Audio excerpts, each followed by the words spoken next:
সন্ধ্যায় ৩ ম্যাচ সিরিজের দ্বিতীয় টি-20তে মাঠে নামছে বাংলাদেশ ও পাকিস্তান। উত্তরার মাইলস্টোন স্কুল অ্যান্ড কলেজ প্রাঙ্গণে যুদ্ধবিমান বিধ্বস্তের ঘটনায় যখন পুরো দেশ শোকাহত, ঠিক তখন লিটন দাসরা মাঠে নামবে নিহতদের স্মরণ করেই।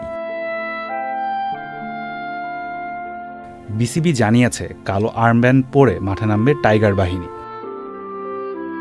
ম্যাচটি শুরুর আগে পালন করা হবে ১ মিনিটের নীরবতা, বাজানো হবে না কোনো ধরনের মিউজিক। এই শোক শুধু পরিবারগুলোর নয়, পুরো দেশের ক্রীড়াঙ্গনেরও।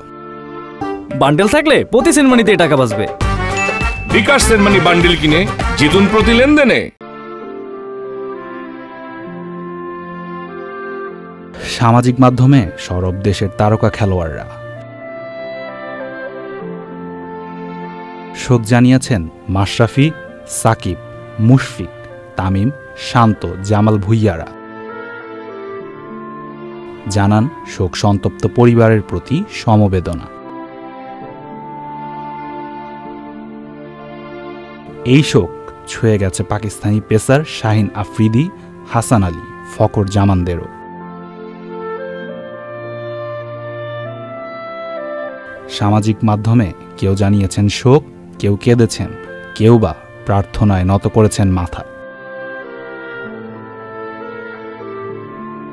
Tamim Sania Tanmoy, channel I.